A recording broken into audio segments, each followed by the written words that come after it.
ఈ కార్యక్రమాన్ని ప్రారంభం చేయడం కోసం ఫస్ట్ వరలక్ష్మి మేడం 108 మండలాలని చెప్పని కౌంట్ చేశారు. అయితే ఎంత ఏరియా పరిగణలో తీసుకోగలిగితే ఎక్కడెక్కడ మండల జనాలు కనుక జరుగుతున్నాయి అవన్నీ కూడా పరిగణలో తీసుకుని 108 అనే కౌంట్కి తీసుకొచ్చారో వారి వివరణ కావాలి ముందు నాకు. Madam Varalakshmi madam.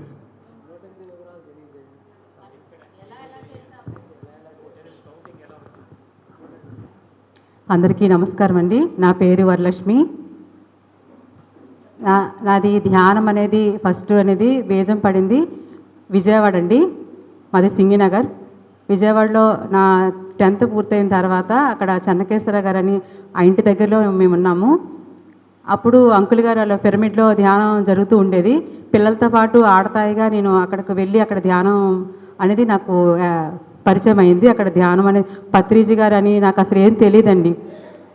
చెన్నకేశ్వర గారే చెప్పేవారు ఇలా ధ్యానం చేయండి అమ్మా ఇలా అనేసి ప్రతిదీ ఆయన చెప్తూ ఉండేవారు. అలా ధ్యానం చేసేదాన్ని. అప్పుడే శరీరం బయటికి ఏదో తేలిపోతున్నట్టు అనేక రకాల అనుభవాలు వస్తూ ఉండేవి అనమాట. అది నాకు సరిగా అవగాహన ఉండేది కాదు. అంకుల్ గారు చెప్తూ ఉండేవారు అనమాట. అలా జరిగిందండి.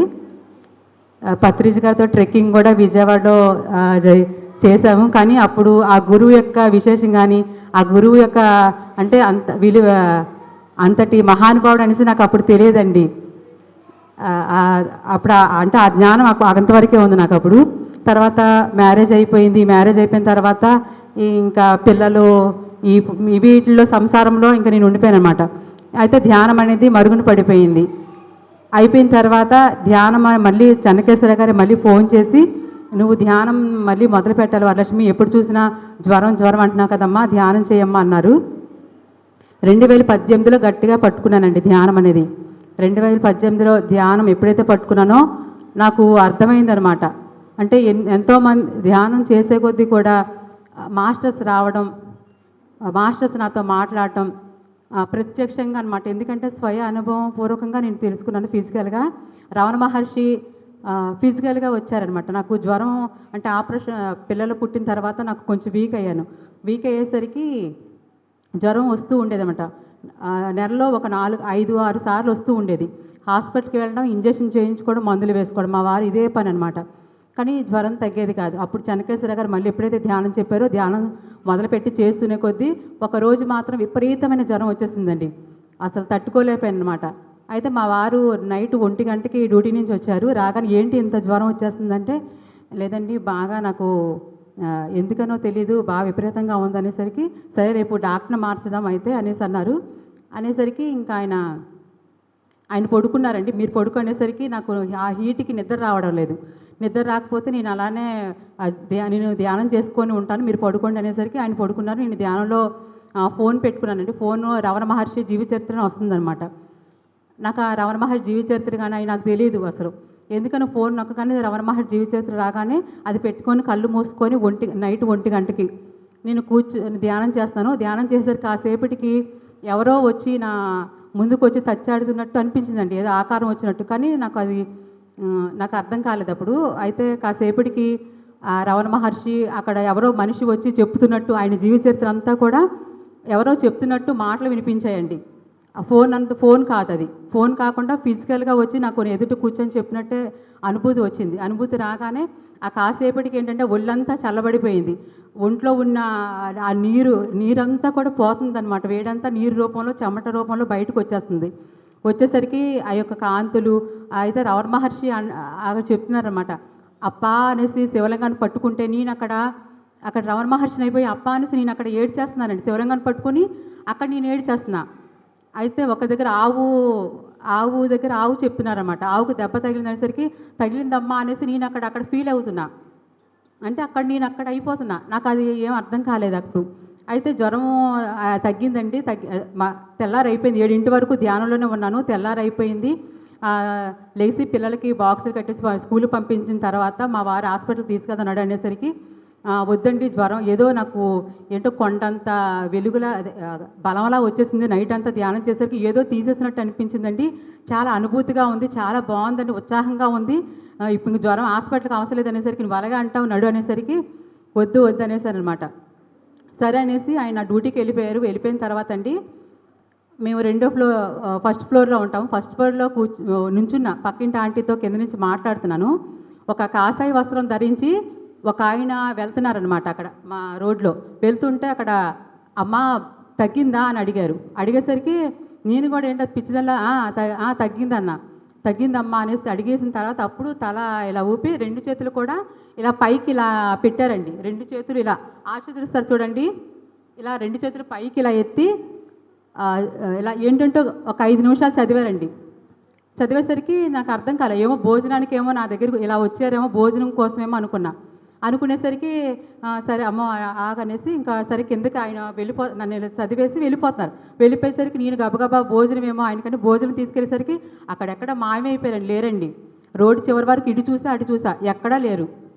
లేకపోయేసరికి అప్పుడు నేను శ్యామలమ్మకి ఫోన్ చేసి చెప్పాను అనమాట. అమ్మ నాకు ఎందుకు ఇలా అనుభవం వచ్చిందమ్మా నాకు అనేసరికి అవునా వచ్చిందమ్మా అనేసరికి రమణ మహర్షి అనమ్మా ఏం కంగారు పడుకు, ఒకసారి నువ్వు కూడా ధ్యానంలో కూర్చొని ఒకసారి క్వశ్చన్ వేసుకున్నారు. అలాగే నేను ధ్యానంలో కూర్చొని నేను ఒకసారి అడిగాను మాస్టర్స్, ఎందుకంటే నాకు కరెక్ట్గా చెప్పండి, ఎందుకంటే చెప్పేది నేను సత్యమై ఉండాలి, అబద్ధం చెప్పకూడదు నోటి వెంట, కాబట్టి నాకు కరెక్ట్గా చూపించండి అనేసరికి అంటే బట్టలు లేవండి రమణ మహర్షికి, నవ్వుతో కనిపించారండి ధ్యానంలో. అయితే అప్పుడు నాకు చాలా ఆశ్చర్యం అనిపించింది అనమాట. నాకు ఇంకా అనుమానం కదండి, అనుమానంగా ఉంటుంది కాబట్టి అప్పుడు మా బాబు అప్పుడు చిన్నవాడు అనమాట, వాడితో మళ్ళీ చీటీలు రాయించి ధ్యానం చేసి చీటీలు తీపిస్తే ఎన్నిసార్లు తీయించినా సరే రమణ మహర్షి కాదు అనేసి 3 సార్లు చీటీ తీయించినా సరే చీటీలో ఆయన రమణ మహర్షి అనే వచ్చిందండి. అప్పుడు నాకు బాగా కన్ఫర్మ్ అయింది. కొన్ని అనుభవాలు కూడా పత్రిజీ గారు ఇలా ఒక మాస్టర్స్ అనమాట, నీ ధ్యానం చేసినప్పుడు ఒక మాస్టర్ నాకు రావటము, నువ్వు ధ్యాన ప్రచారం చేయాలి వరలక్ష్మి అనేసి నాకు సూచన ఇచ్చారనమాట. మా ఇంటి వెనకాతలే ఈ ప్లేస్ కూడా చూపించారండి, ఇదంతా కూడా ధ్యాన ప్రచారం చేయాలి నువ్వు అని చెప్పారు. చెప్పేసరికి నేను ధ్యాన ప్రచారం చేయటం ఏంటి, నాకు నోటి వెంట మాటలు కూడా రావడం రాదు, ఏం మాట్లాడుతానో తెలియదు, నేను ధ్యాన ప్రచారం చేయనండి అని నేను వాళ్ళతో చెప్తున్నా ధ్యానంలో.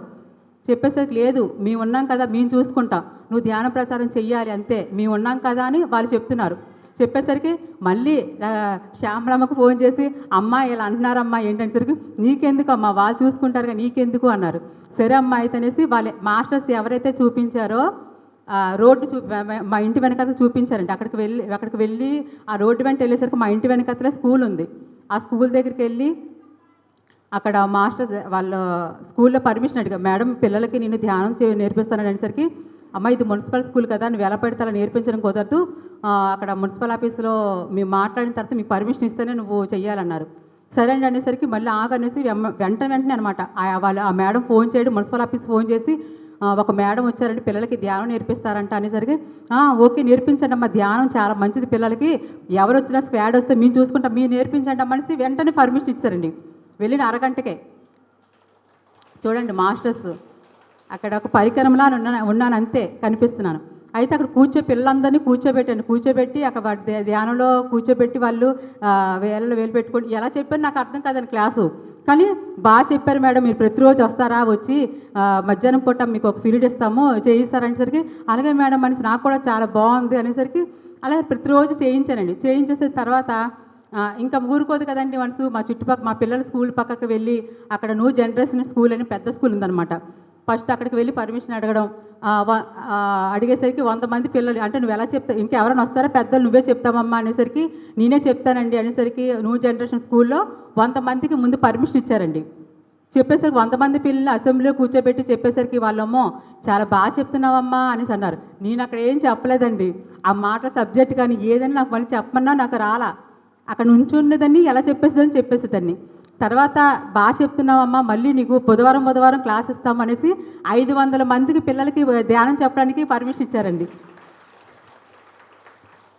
అలా నా ధ్యాన ప్రచారం అనేది అలా నాకు మొదలైందండి. మొదలైన తర్వాత అలా శాషగిరి చెనకేశ్వర గారు చెప్పారన్నమాట, నువ్వు వేలూరులో ఉన్నావు కాబట్టమ్మా నువ్వు ఇంట్లోనే కాదు బయటకు కూడా వెళ్ళాలి, బయటకు వెళ్ళాలంటే నీకు ఒక కేర్ సెంటర్ కానీ అక్కడికి వెళ్ళాలి, శేషగిరిరావు కానీ ఏలూరులో ఉంటారు, శ్యామల గారు ఉంటారు, అక్కడికి వెళ్ళి నువ్వు క్లాసులో జరుగుతూ ఉంటాయి కాబట్టి పలానా విజయవాడ నుంచి వచ్చానని చెప్పనేసరికి శేషగిరిరావు గారి దగ్గరికి వెళ్ళి ఇలా సార్ మేము ధ్యానం చేస్తామండి ఇలా అనేసరికి అవునమ్మా ప్రతి 2వ ఆదివారం మా ఇంట్లో క్లాసులు ఉంటాయమ్మా రామ్మా అనేసి చెప్పడం, అక్కడికి వెళ్ళిన తర్వాత సార్ యొక్క అనుభవాలు, వారి క్రమశిక్షణ ప్రతిదీ నాకు భలే నచ్చేదనమాట. తెల్లవారు 3ంటికే లేసేసిన సారు ధ్యానం చేస్తానడం, వారి అనుభవాలు చెప్పడం, ఎంత బాగుంటాయా, ఎంత అనుభూతిగా బాగుంది కదా అనేసి వాళ్ళు ఫాలో అవుతూ నాకు ఏ డౌట్ వచ్చినా సరే శ్యామల గారికి, శాశ్వత గారికి చెప్పటము.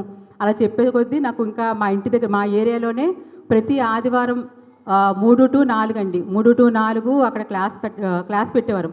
మొత్తం ఆ వీధి అంతా తిరిగి క్లాస్ చెప్పడం ప్రారంభించాం. పాంప్లెట్ ఇచ్చి రామ్మ క్లాస్ కంటే శాశ్వత గారు ప్రతి ఆదివారం శ్యామల మేడం అక్కడికి వచ్చేవారండి. అక్కడికి వచ్చి క్లాస్ చెప్పేవారు అనమాట. 1 గంట సేపు క్లాస్ చెప్పి ధ్యానంద్ర బుక్స్ అనమాట, ధ్యాన జగత్ బుక్స్ అందరికీ పంపిణీ చేసేవారు అనమాట. అలా ఎన్నో డౌట్స్ కానీ ఏదైనా సరే నా ఆత్మ ఎదుగుదలకు ఎంతో సహకరించినటువంటి మరి చెన్నకేశ్వర గారికి ముందుగా నా తొలి గురువు పత్రిజీ గారు కూడా నాకు తెలియదండి. అటువంటిది చెన్నకేశ్వర గారే నా మొదటి గురువు కాబట్టి ఆయనకి పాదాలకి నమస్కరించుకుంటున్నాను. అదేవిధంగా అత్తగారింటికి వచ్చిన తర్వాత నా ఆత్మ ఎదుగుదలకి ఎంతో అద్భుతంగా మరి ముందుకి తీసుకొచ్చినటువంటి శాశ్వతరావు గారికి, శ్యామలమ్మకి కోటి ఆత్మ ప్రణామాలు తెలియజేసుకుంటున్నాను శిరస్సు వంచి. అలాగే మరి ఏలూరు పిరమిడ్, మరి మొదటి పిరమిడ్ మన రాధమ్మకి, సూర్యనారాయణ గారికి కోటి ఆత్మ ప్రణామాలు. మరి ధ్యాన ప్రచారంలో సప్తాహాల్లో ఎంత అద్భుతంగా నాకు నిలబడి ప్రతి ఇల్లు తిరుగుతూ ఆవిడ ఎంతో అద్భుతమైన సపోర్టు ఇవ్వడం, అందరితో చేయించడము, అద్భుతంగా నా ఆత్మ ఎదుగుదలకి ఎంతో సహకరించినటువంటి రాధమ్మకు కోటి ఆత్మ ప్రణామాలు తెలియజేసుకుని శిరస్సు వంచి నమస్కరించుకుంటున్నానండి.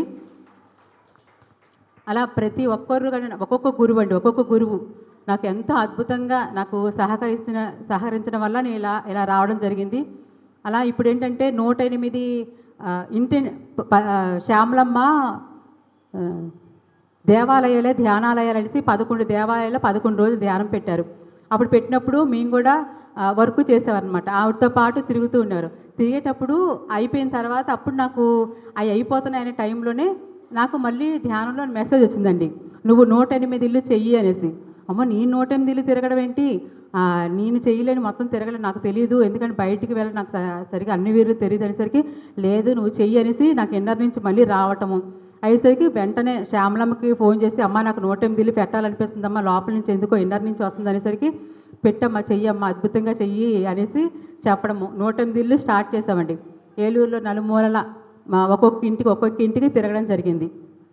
అది అద్భుతంగా అందరూ సహాయ సహకారంతో ముందుకు వెళ్ళడం జరిగింది.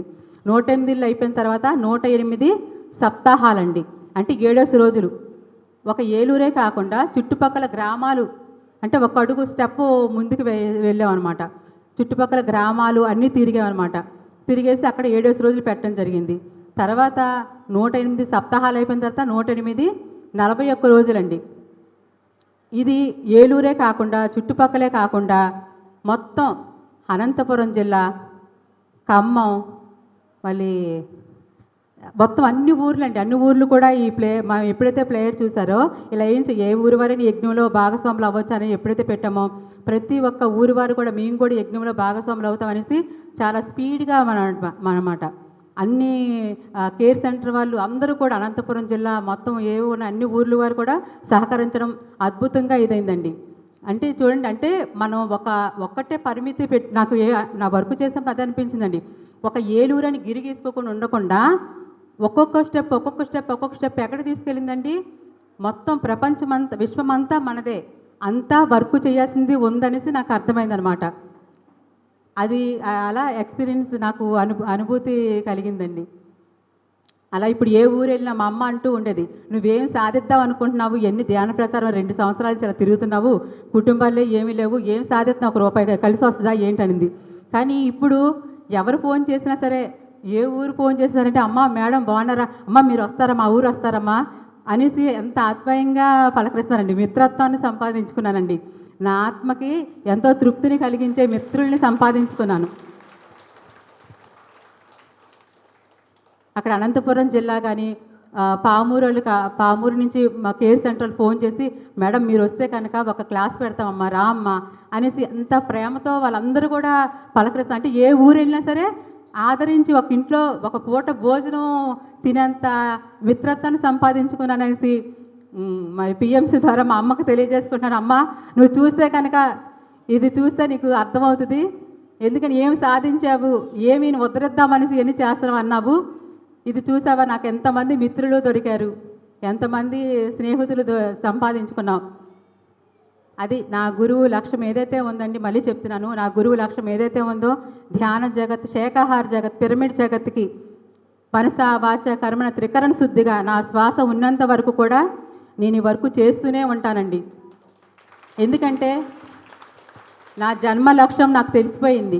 నేను ఎందుకు ఏ ప్రణాళికతో వచ్చానో నాకు అర్థమైపోయిందండి. నా జన్మ నేను చూసుకున్నాను.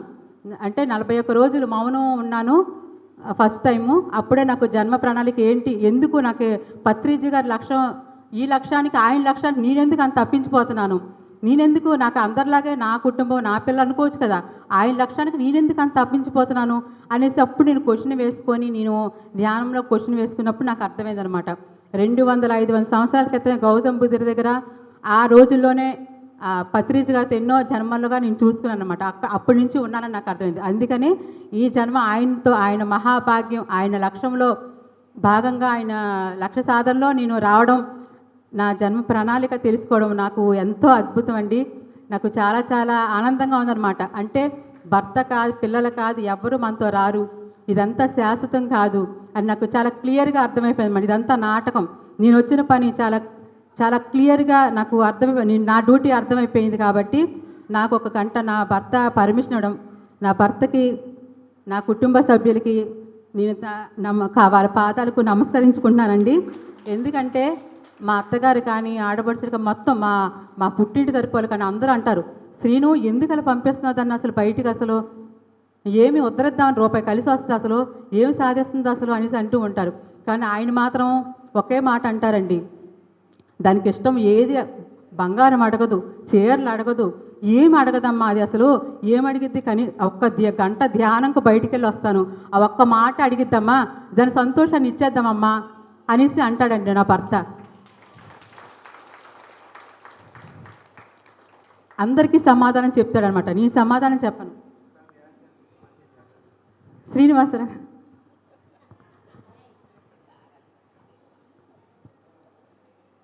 చూసారండి, అంటే మన గురువులు, మనం ఎప్పుడైతే ఆయన లక్ష్య సాధనగా మనం వర్క్ చేస్తామో అద్భుతంగా అందరినీ అంత అద్భుతంగా తయారు చేస్తారు. నేను అక్కడ మాట చెప్పక్కర్లేదండి, ఆయనే చెప్పిస్తున్నారు. చూసారండి, ఆయనే వాళ్ళ అమ్మకి, వాళ్ళ చెల్లెలకి, ఇటు మా అమ్మకు కూడా చెప్తారనమాట, మా అన్నయ్యకి, అందరికీ సమాధానం మా వారే చెప్తున్నారు. అంటే ఎంత అద్భుతం, నాకు అదే అనిపిస్తుంది. ఎంత గొప్ప భర్త అసలు, ఎంత అంటే నేను ధ్యానం ప్రచారం చేస్తానంతే, కానీ గొప్ప యోగి అని అర్థమవుతుందండి. అంటే గత జన్మలను ఆయన ఎంత సాధన చేసి ఉన్నారో, లేకపోతే ఇటువంటిది రోజు వాళ్ళ ఫ్రెండ్స్ అందరూ అడుగుతూ ఉంటారంట, ఎందుకురా అంటే మా అత్తగారికి, మా ఇంట్లో అద్దుకున్న వాళ్ళతో కూడా మాట్లాడడానికి మా అత్తగారు ఒప్పుకోరు. అటువంటిది ఈ రోజుల్లో నేను ఆయన అంటే మేము మా ఇంట్లో అద్దుకున్న వాళ్ళతో ఎందుకు మాట్లాడతామని అంత ఖచ్చితంగా ఉంటారనమాట. అలాంటిది ఈరోజు బయటికి వెళ్ళి ఇంత విచ్చలవిడిగా నేను అంటే అన్ని చోట్లకి వెళ్తున్నాం, ఇప్పుడు ఇంత దీనిగా ఎందుకు వదిలేస్తున్నాం అనేసి ఆయన చెప్తే, ఆయనకి ఫ్రెండ్ సర్కిల్ కానీ, రోడ్డు మీద ఫ్రెండ్ సర్కిల్ కానీ, ఎక్కడికి వెళ్తుంది మీ ఆవిడని అడగడం కానీ, వీళ్ళందరికీ సమాధానం చెప్పుకునేది ఆయనే చెప్పుకున్నారు. ఇది చాలా చాలా పెద్ద, అంటే మనకి మామూలుగా అనిపించవచ్చు, కానీ అక్కడ డీల్ చేయడం అనేది చాలా ముఖ్యమండి. అది మరొక్కసారి ఆయన పాదాలకి నా ఆత్మ ప్రణామాలు తెలియజేసుకుంటున్నాను, కోటి ఆత్మ ప్రణామాలు చేసుకుంటున్నాను. నా ఆత్మ ఎదుగుదలకి మరి ఎంత అద్భుతంగా సహకరించిన నా భర్తకి కోటి ఆత్మ ప్రణామాలండి. నా బిడ్డలకి నా మౌనం, మనం 41 days మౌనం ఉన్నా సరే మా పిల్లలు కూడా ఒక్కరోజు కూడా నన్ను ఏ మాత్రం డిస్టర్బ్ చేయకుండా మౌనంగా, వాళ్ళు కూడా మౌనం అయిపోయి అక్కడ టిఫిన్ పెడితే టిఫిన్ తీసుకొని స్కూల్కి వెళ్ళిపోయి వచ్చి వాళ్ళు మళ్ళీ సైలెంట్గా అలా చదువుకొని మళ్ళీ అక్కడ భోజనం చేసి పడుకునిపోయారు. నాకు అదే అనిపిస్తుంది, అంటే నేను ధ్యానం చేస్తున్నానని కాదు, వాళ్ళు యోగులు అని నాకు ఇప్పుడు అర్థమైంది. అంటే ఒక యోగి గుర్తు తెలిసిద్దండి. అంటే మామూలు స్థితిలో, అంటే మామూలుగా అనుకుంటాం కాదు, మనం ఎప్పుడైతే ధ్యాన స్థితిలో ఉంటామో ఎదుటివారు ఏ స్థితిలో ఉన్నారనేది మనకు అర్థమవుతుంది అనమాట. అలా నా ధ్యాన ప్రచారం ఇప్పుడు అద్భుతంగా పూర్తయిందండి. మరి జక్కా రాఘవరావు గారికి కోటి ఆత్మ ప్రణామాలు తెలుసుకున్న అంత గ్రాండ్ మాస్టర్, మరి ఆయన నిజంగా పత్రిజారే నాకు వచ్చినట్టు అనిపించిందండి. నాకు ఎందుకంటే మౌనం మొన్న 41 డేస్ మౌనం ఉన్నానండి. మౌనం ఉన్నప్పుడు పత్రిజీ గారు స్టేజ్ మీద గ్రీన్ కలర్ డ్రెస్ వేసుకొని వైట్ ప్యాంట్ వేసుకొని స్టేజ్ మీద కూర్చున్నారు. కానీ అది విజనే, మామూలు విజన్ కనిపించిందేమో అనుకున్నానండి. కానీ తర్వాత మౌనం వీడిన తర్వాత మా ఫ్రెండ్స్ అందరూ వీళ్ళందరూ వచ్చి వర్క్ చేసే అందరూ వచ్చి, వరలక్ష్మి ఇంత మండ ధ్యానాలు సప్తాహాలు అన్నీ చేశాం కదా, మనం ఒక దీనిలా చేసుకుందాం, ఫంక్షన్లా చేసుకుందాం అనేసరికి అవునా చేసుకుందాం అనేసరికి అక్కడ వెతుకుతున్నాం. కానీ ఆయన స్టేజ్ మీద కూర్చున్నారనమాట. ఆ స్టేజ్ మీద కూర్చున్నది నాకు అదే అనిపించింది, స్టేజ్ మీద కూర్చున్నారు కాబట్టి ఇక్కడే కూర్చున్నారు ఆయన, అక్కడికి వెళ్ళాలి నేను అనేసి. చూడండి, ఒక చేతిలో రూపాయి లేదు, ఆయన అన్నీ నా గురువు మీద నమ్మకం అండి. గురియే గురువు అన్నారు కదా, మనం ఎప్పుడైతే గురువు గారు ఆయన పదాలను పట్టుకున్నామో అద్భుతమైన రిజల్ట్ కనిపిస్తాయండి. నా స్వయ అనుభవం మాట. మన పత్రిజీ గారు కూడా అండి మామూలు వ్యక్తి కాదండి. నాకు ఆయన స్వయంగా విశ్వరూపం కూడా చూడడం జరిగింది. ఎందుకంటే ఆయన మామూలు మనిషి కాదండి, విశ్వమూల చైతన్యం అనమాట. నాకు అర్జునుడికి ఎలా అయితే కృష్ణుడు చూపిస్తారు విశ్వరూపం, అలా మన పత్రిజీ గారు నాకు కళలో చూపించారన్నమాట, నన్ను చూస్తావా అనేసి. అప్పుడు శక్తి అంతా కూడా కింద పాదాల నుంచి చూపించారు. ఒక శక్తివంతమైన ఒక మనిషిలా తయారైపోయారు అనమాట ఆయన. అంటే మనిషి కాదండి, ఒక విశ్వం అనమాట, ఒక చైతన్యంలా అయిపోయారు. అప్పుడు అర్థమైందనమాట, ఆయన మామూలు మనిషి కాదు అసలు. ఆయన నమ్ముకుంటే చాలు, ఆయన బాటలు నడిస్తే చాలండి.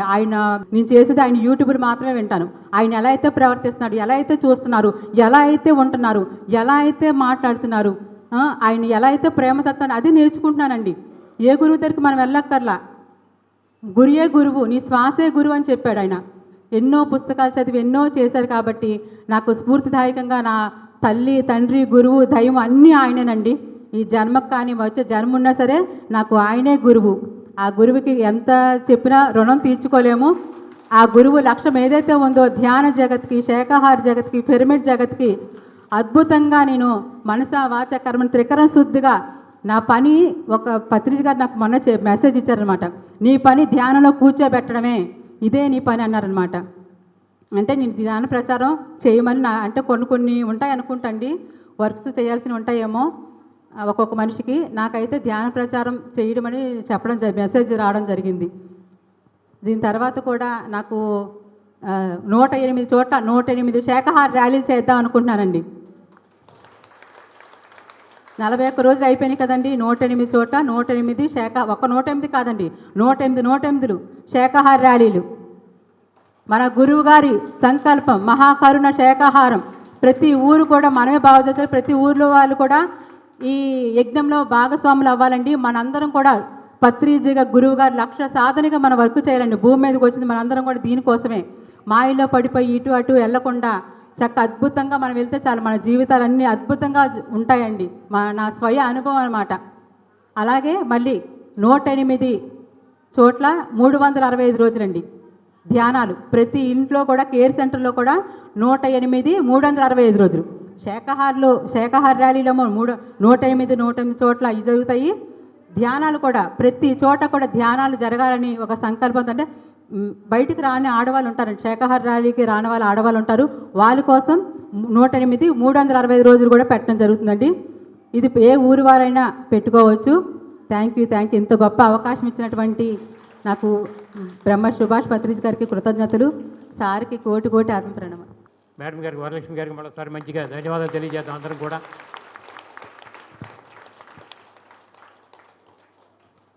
Okay, right friends.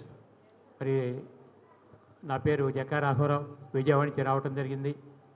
పత్రిజతోటి పరిచయం ఏర్పడి దాదాపుగా 28 సంవత్సరాలు అవుతుంది. అయితే ముఖ్యంగా తెలుసుకోవాల్సింది ఏమిటంటే, ఏ పని మనం చేసినా కానీ గమనిక. మనం ఏ పని చేస్తున్నాం గమనిక కావాలి. ఈ పని మనం ఎందుకు చేస్తున్నాం అంటే గుడ్డి నమ్మకాలతో ప్రయాణం చేయటం కాకుండా, ఏది జరిగినప్పటికీ కూడా దాన్ని ఎప్పుడైతే గమనిస్తున్నామో మనకి స్పష్టమైనటువంటి అవగాహన వస్తుంది మనకి. ఇప్పుడు ఈ రోజు రావటం జరిగింది, ధ్యానంతో మొదలుపెట్టారు. పత్రిక ఎప్పటికప్పుడు చెప్తూనే ఉంటారు, మనం ఏ కార్యక్రమం మొదలుపెట్టినప్పటికీ కూడా ధ్యానంతోటే మొదలుపెట్టాలి, ధ్యానంతో పూర్తి చేయాలి. మధ్యలో మిగతా ఏవైనా ఉండొచ్చు కాక, కానీ బిగినింగు ఎండింగు ధ్యానంతో కావాలని చెప్తుంటారు. అలాగే ధ్యానంతో మొదలైంది. తర్వాత జీవితం అంటే ఆటపాట కదా, ఎలా ఉండాలి జీవితం? ఆటపాట. వచ్చేవన్నీ కూడా రకరకాలైనటువంటి అనుభవాలు వస్తుంటాయి. కొన్ని మనకి దుఃఖాన్ని కలిగించవచ్చు, కొన్ని మనకి ఆనందాన్ని కలిగించవచ్చు. బట్ ఏది శాశ్వతంగా ఉండదు, అన్నీ తరలి వెళ్ళిపోతూ ఉంటాయి. కాబట్టి ప్రతి సన్నివేశాన్ని కూడా సాక్షితత్వంతో మనం గమనించేటటువంటి స్థాయికి మనం ఎదగాల్సి వస్తుంది. అలా ఎదగాలనంటే జీవితం ఎప్పుడైతే ఆటపాటగా తీసుకుంటామో అప్పుడు మన అన్నింటిలో కూడా సాక్షితత్వంగా మనం మిగిలిపోతాం. అలాగే మరి ధ్యానం అయిపోయిన వెంటనే చక్కని కల్చరల్ యాక్టివిటీ, పిల్లలు చక్కగా వాళ్ళ నృత్యంతో మనందరిని కూడా ఆనందపరిచారు. అది అయిపోయిన వెంటనే జ్యోతి ప్రజ్వల నడిచింది. జ్యోతి ప్రజ్వల దేనికోసం చేస్తామంటే ఏ సెంటిమెంట్కి మనం దిగదారిపోయే పరిస్థితి కాకుండా, జ్యోతి అని అంటే జ్ఞానానికి ప్రతీక, చీకటి అని అంటే అజ్ఞానానికి ప్రతీక, జ్యోతి అని అంటే వెలుగు జ్ఞానానికి ప్రతీకగా ఉంటుంది. అందువల్ల ఏదైనా కార్యక్రమం మనం మొదలుపెట్టేప్పుడు ఎందుకు జ్యోతి ప్రజ్వలన చేస్తాం? ఇంట్లో అయినా సరే మనం రెగ్యులర్గా దీపం వెలిగిస్తాం. దీపారాధన దేనికోసం చేస్తామంటే జ్ఞానానికి ప్రతీకగా వెలుగు కాబట్టి మనకి ప్రతిరోజు ఆనవాయితీగా మనం దీపారాధన చేసుకుంటాం. అయితే పొరపాటున కలిసి రానప్పుడు ఎప్పుడైనా ఒకరోజు పెట్టకపోయినప్పటికీ కూడా సెంటిమెంట్గా మనం బాధగా పడకూడదు, తేలిక తీసుకునేటటువంటి స్థాయికి ఎదగాలి. అట్లాగే మరి చక్కగా జ్యోతి ప్రజ్వలన చేయటం. ఆ జ్యోతి ప్రజ్వలన అయిన తర్వాత వేద సంస్కృతి, ఎందుకంటే భారతదేశం వేదభూమి, వేదభూమిలో వేదాలన్నీ పుట్టినాయి. మరి వేదాలు అనుకున్నప్పుడు ఇవన్నీ కూడా అపౌరుషేయాల కింద మనకు తెలియబడుతుంటాయి. మరి పత్రి ఇచ్చినటువంటి జ్ఞానం అంతా కూడా 18 ఆదర్శ సూత్రాలు చక్కగా మనకి ఇచ్చారు. ఒక వ్యక్తి నిత్య జీవితంలో ఎలా జీవించాలి అనుకున్నప్పుడు ఒక 13 పాయింట్ల తర్వాత ఇచ్చారు. ఇవన్నీ మన జ్ఞాన జగత్ మ్యాగజైన్లో రెగ్యులర్గా మనకు వస్తూనే ఉన్నాయి. అయితే ఇవన్నీ కూడా చక్కగా చదువుతూ వాటి యొక్క సారాంశం ఏ విధంగా ఉంది, ఈ సన్నివేశాలు ఇవన్నీ కూడా దేనికి ఇస్తున్నారు అనేది చక్కగా గమనిస్తూ వెళ్ళినట్లయితే వాటి యొక్క అంతరార్థాలన్నీ కూడా మనకి అర్థం చేసుకోవడానికి వీలుగా అవుతాయి. అలా అర్థం చేసుకోగలిగినప్పుడు మనం కూడా ఆ స్థాయికి ఎప్పుడైతే ఎదుగుతామో ఆమె మాస్టర్ అని చెప్పుకోవటానికి వీలవుతూ వస్తుంది. పత్రి గారు ఎక్కడ ఏ సందర్భంలో క్లాస్ స్టార్ట్ చేసినప్పటికీ కూడా my dear friends, my dear masters, my dear God's అని చెప్పి అంటారు. అంటే ఏం చూస్తున్నారు మనందరిలో? అందరితో కూడా స్నేహభావం. మీరు మేలా ఫిమేలా, లేకపోతే ఏ జాతిలో ఉన్నారు, ఏ మతంలో ఉన్నారు, ఇవన్నీ ఆయనకు అనవసరం. ఆయనకు కావాల్సిన ఏమిటంటే ఒక మైత్రీ భావన. ప్రతి వ్యక్తులు కూడా స్నేహపూర్వకమైనటువంటి మైత్రీ భావన కావాలని ఆయన కోరుకుంటారు. అందుకనే ప్రథమంగా ఆయన సంబోధించేటప్పుడే మై డియర్ ఫ్రెండ్స్ అని మొదలుపెట్టే తర్వాత మై డియర్ మాస్టర్స్. ప్రతి ఒక్కరు కూడా మాస్టరే కావాలి. మాస్టరే అంటే ఏమిటి? మన మీద మనకు ఆధిపత్యం కావాలి. దేనికి నేను బానిస బతుకులు కాకుండా జ్ఞానపరమైనటువంటి అవగాహనతో ఎప్పుడైతే మనం ఎదుగుతూ ఉంటామో మన మీద మనకు ఆధిపత్యం వస్తుంది. అంటే ఐఎమ్ ఏ మాస్టర్ అంటే ప్రతి ఒక్క మనిషిని కూడా ఆ మాస్టర్గా తయారు చేయాలని చెప్పని ఆయన కోరిక. తర్వాత మై డియర్ గాడ్స్ అంటే ప్రతి ఒక్క వ్యక్తిలో కూడా దైవత్వాన్ని చూసే స్థాయిలో ఆయన ఉన్నారు. మీరు మేలా ఫిమేలా, స్త్రీగా ఉన్నారా, పురుషులు, ఇవన్నీ కాదు ఆయనకి. మనలో అంతర్గతంగా ఉన్నటువంటి చైతన్యం ఏదైతే ఆ డివైన్ పవర్ అనేది లోపల ఉంటే ఇవన్నీ మన కదలికలు నడుస్తున్నాయో అటువంటి దివ్యత్వాన్ని ఆయన చూశారు కాబట్టి మై డియర్ గాడ్స్ అని చెప్పి ఆయన సంబోధిస్తున్నారు. అంటే ఇవన్నీ మనకి ఏమిటంటే ఎప్పటికప్పుడు ఆయన ప్రతి మాట ప్రతి చేత మనం గమనిస్తూ ఉన్నట్లయితే ఏం చెప్తున్నారు, ఎలా చెప్తున్నారు, వాటిలో ఉన్న అంతరార్థం ఏమిటి అనేది మనం గమనిస్తున్నట్లయితే మన జీవితంలో మనం కూడా ఆ స్థాయికి ఎదగడానికి అవకాశాలు కలుగుతాయి.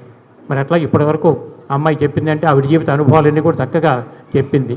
ఆవిడ పర్పస్ ఆఫ్ లైఫ్ ఏమిటి అది ఒకసారి కనుక మనకు అర్థమైపోతే అసలు మనకి ఏ పని చేసినా లేనటువంటి తృప్తి, ఆనందం ఆ ధ్యాన ప్రచారం చేయటంలో కానీ ఆ ధ్యాన కార్యక్రమాలు నిర్వర్తించడంలో కానీ మనకు కలుగుతుంటాయి. ఎందుకంటే ఆ పని చేస్తున్నప్పుడు ఉన్న తృప్తి వేరు, బట్ ఆనందం వేరు, ఆ ఎనర్జీ వేరు.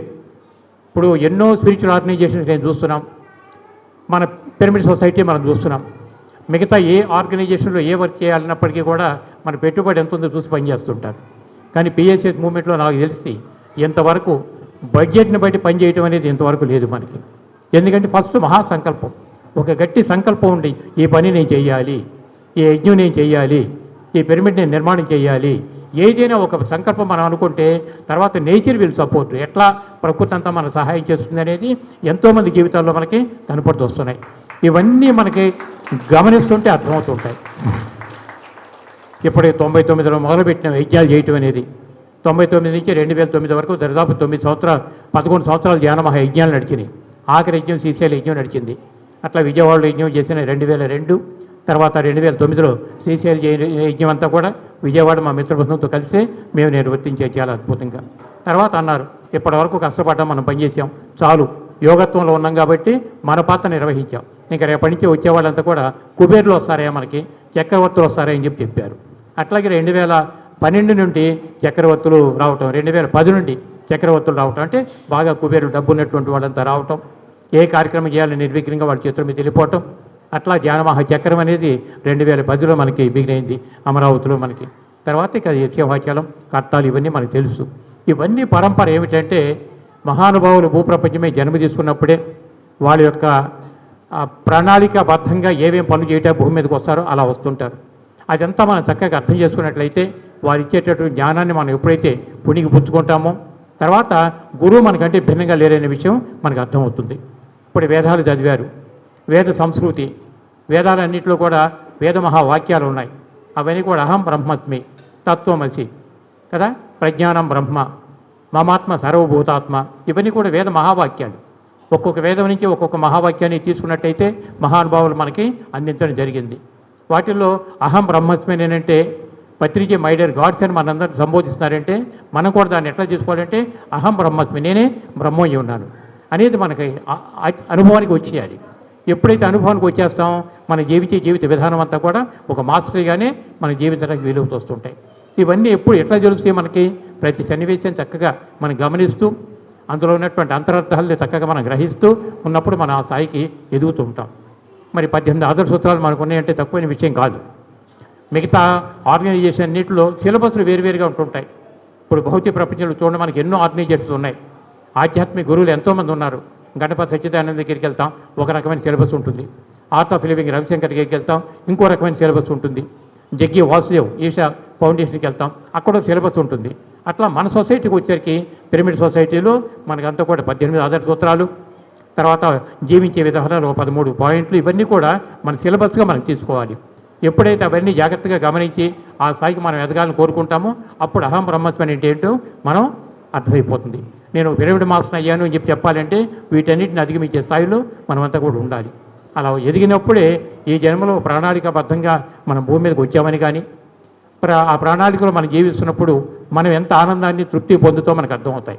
ఇప్పుడు నా జీవితం కూడా మొట్టమొదటి నుంచి కొద్దిగా కమ్యూనిస్ట్ ఫ్యామిలీస్లో ఉండటం వలన ఇంట్లో కూడా పెద్ద పూజా కార్యక్రమాలు ఉండేవి కావు. తర్వాత ఏదో కొద్దిగా పండగల పాపాలు వచ్చినప్పుడు కొద్దిపాటి పూజలు తప్ప అంతకంటే ఎక్కువ కావు. కానీ ఒక చిన్న కోరిక నాకు కూడా కలిగింది. ప్రవచనకర్తలంతా చెప్తుంటారు, భగవద్గీత చెప్తుంటుంది, నేను అనేబడేది దేహం కాదు ఆత్మ పదార్థం అని చెప్తాయి. ప్రవచనకర్తలంతా కూడా వాళ్ళ ప్రవచనాల్లో ఆత్మని గురించి అదే పనికి చెప్తుంటారు మనకి. అయితే ఆ ఆత్మని గురించి ఎంతమంది ప్రవచనకర్తలు ఈ విధంగా చెప్తున్నారు. నిజంగా నేను దేహం అనుకున్నప్పుడు ఎలా ఉంటాం, ఆత్మ అనుభూతి పొందితే ఎలా ఉంటాం, అది తెలుసుకోవాలనేటువంటి చిన్న కోరికతోటే నేను చాలా ఆర్గనైజేషన్ దగ్గరికి వెళ్ళటం, తృప్తికరమైన సమాధానాలు ఎక్కడ లేక ఆ అన్వేషణ చేస్తున్నప్పుడే పత్రికతోటి నా పరిచయం ఏర్పడటం. ఫస్ట్ పరిచయంలోనే నాకు ఏం కావాలంటే ఇలా ఆత్మానుభూతి కావాలని చెప్పి నేను అడగటం. ఆయన చెప్పారు, ఏం చేస్తున్నావు ఎప్పటిదాకానంటే ఏదో కార్యక్రమాలు శబరిమల మాల ఇది చేస్తున్నావు అని చెప్పంటే ఆయన పైకి కిందకు చూసి ఒకసారి నవ్వారు. ఏం సార్ అని చెప్పి అన్నాను. ఆత్మానుభూతి కావాలని చెప్పంటావు, ప్రపంచం అంతా తీర్థయాత్రలు చేస్తే మాత్రం నీకు ఆత్మానుభూతి దొరుకుతుందా అని చెప్పి అన్నారు. నాకేం అర్థం కాదు ఆ మాటకి. ఏంటి సార్ చెప్పండి, వివరం ఏంటి చెప్పండి అన్నాను. అంటే ఉన్న ఆత్మ నీళ్ళు లోపల పెట్టుకున్నావు, నువ్వు బయట ప్రపంచం అంతా తిరిగితే మాత్రం నీకు ఆత్మ ఎట్లా దొరుకుతుంది అని చెప్పి ఇది ఆయన వేసుకు వచ్చిన. మరి నాలోనే అంతర్గతంగా ఆత్మ ఉన్నప్పుడు నేను ఎట్లా రీచ్ అవ్వాలి దాన్ని, అంటే అప్పుడు కూర్చోండి అని చెప్పని నేను కానీ పద్మ మేడం కానీ మా కుటుంబ సభ్యులందరినీ కూర్చోబెట్టి అప్పుడు శ్వాస మీద ధ్యాస అనే అభ్యాసం స్టార్టింగ్ ఆయన సమక్షంలో జరిగి దాదాపు 28 సంవత్సరాలు. మరి అంతకుముందు ఎన్నో ఆర్గనైజేషన్స్ ఎంత తిరిగినప్పటికీ కూడా పత్రిక దగ్గరికి వచ్చి 1 గంట ఆ సిట్టింగ్ అయిపోయిన తర్వాత ఓకే అన్నారు, కళ్ళు తెరిచాం. ఏమిటంటే ప్రాసెస్ ఇలా జరిగిందని చెప్పాం. మరి ఒక అరగంటలోనే ప్రాసెసింగ్ ఇలా ఉంటే నువ్వు అనుకున్న ఆత్మానుభూతి పొందడానికి ఎంతో టైం పట్టదని చెప్పి అన్నారు. నేను వ్యాపారంలో ఉన్నాను, వివాహం అయిపోయింది, 2 అబ్బాయిలు ఉన్నారు. మరి అప్పటికే వాళ్ళకి చదువులు అవుతున్నాయి. అయితే మరి ఆ పట్టుదల కృషి అలా ఉండబట్టేమో తెలియదు కానీ అనతికాలంలో ఒక 5-6 నెలలకే నాకు కావాల్సిన బట్ ఆత్మానుభూతి నేను పొందటం, అక్కడి నుంచి ఒక ఆలోచన, ఒక జ్ఞానపరమైన సందేశాలు నేను అందుకుంటాం. ఇంకా వ్యాపారాలు చాలు అని చెప్పని కట్టిపెట్టి అక్కడి నుంచి మరి పత్రిజీ చెప్పినటువంటి బాటలో తెలియని విషయాలు ఎప్పటికప్పుడు తెలుసుకోవాలి, తెలిసిన విషయాలు 10 మందికి పంచాలి. ఆ నేపథ్యంలోనే విజయవాడ సొసైటీ ఫామ్ అవటం కానీ, క్లాసులు కండక్ట్ చేయటం కానీ, అంచెలుగా మరి ఆ విజయవాడ సొసైటీ అయిపోయింది, కృష్ణా జిల్లా అంతా అయిపోయింది, వెస్ట్ గోదావరి, ఈస్ట్ గోదావరి. మరి వెస్ట్ గోదావరిలో ముందు అడుగు పెట్టినప్పుడు త్రిమూర్తి ఉండేవాడు అప్పట్లో, త్రిమూర్తితోటి బేస్. తర్వాత కొన్నాళ్ళు అయిన తర్వాత ఆక్యుపేటెడ్ డాక్టర్ బలరాం గారు వచ్చారు. ఆయన అయిపోయిన తర్వాత కొన్నాళ్ళు గార్పటి సత్యాన్ని గారు వచ్చారు. అట్లా గోదావరి జిల్లా ఇవన్నీ కూడా బిగవటం జరిగింది. అలా ఈస్ట్ గోదావరి కూడా ఇవన్నీ ఏమిటంటే తిరిగాం అంతే. ఎందుకు తిరిగారంటే ఆ రోజు తిరగాలిపి తిరిగాం, ఈరోజు ఏమిటంటే సమాధానం లేదు. అట్లా మరి నిత్య జీవితంలో 25 సంవత్సరాలు వివాహం అయిపోయిన తర్వాత 25 సంవత్సరాలు కుటుంబం కోసం వ్యాపారపరంగా మనం స్థిరపడటం, ఆర్థికంగా మనం స్థిరపడటం, పిల్లల్ని చదివించుకుంటాం వగైరా 25 సంవత్సరాల పీరియడ్ అయిపోయింది. ఇద్దరు అబ్బాయిలకి ఇంజనీరింగ్ గ్రాడ్యుయేషన్స్ అయిపోయినాయి. తర్వాత ఇక అక్కడి నుంచి పత్రికతో పరిచయం తర్వాత మరి ఇప్పటికే దాదాపు 28 సంవత్సరాల నుంచి పిఎస్ఎస్ మూమెంట్లో పత్రిక ఎన్ని కోణాల నుంచి అయితే ఆయన ప్రపంచ శాంతి కోసం ఒక జ్ఞానాన్ని ఇవ్వాలని చెప్పి అనుకున్నారు, అన్ని కోణాల్లో కూడా పనిచేయటం అలవాటు పడ్డాం. యజ్ఞాలు చేయొచ్చు, యాగాలు చేయొచ్చు, సర్వమత శాఖాహార సమ్మేళనాలు చేయొచ్చు, పిరమిడ్ పార్టీ ఆఫ్ ఇండియా కింద ఎమ్మెల్యేగా కంటెస్ట్ చేసాం, ఎంపీగా కంటెస్ట్ చేసాం, స్టేట్ సెక్రటరీగా వర్క్ చేసాం. ఇవన్నీ ఏంటంటే అనుభవాలు. రాబోయేటటువంటి కాలానికి ఏ విధంగా సమాజంలో ఒక చైతన్యాన్ని మనం నింపబడాలని చెప్పి అనే దానికి సంకేతంగా ఇన్ని పనులు మనం చేస్తున్నాం. మరి పత్రిక కూడా మొదట్లో మౌత్ టు మౌత్ అంటే నోటితో ధ్యానం చెప్పేవాళ్ళు, తర్వాత పాంప్లెట్ మీద మ్యాటర్ అయితే పాంప్లెట్ పంచేవాళ్ళు, తర్వాత మ్యాగజైన్స్ అనుకున్నప్పుడు మనకు జ్ఞానాంధ్రప్రదేశ్ ఉండేది. తెలంగాణ ఎప్పుడైతే విడిపోయిందో అప్పుడు దాని జ్ఞాన జగత్ కింద పేరు మార్చడం జరిగింది. ఇంకా తర్వాత టెక్నికల్గా అంతా పెరుగుతుంది. మనకేమో ప్రపంచవ్యాప్తం కావాలి. ఇప్పుడు మేడం వాళ్ళు చెప్పినట్టుగా జ్ఞాన జగత్ అవ్వాలన్నా, శాఖాహార జగత్ అవ్వాలన్నా, పిరమిడ్ జగత్ అవ్వాలన్నా ప్రపంచవ్యాప్తం కావాలంటే టైం ఎక్కువ లేదు మనకి.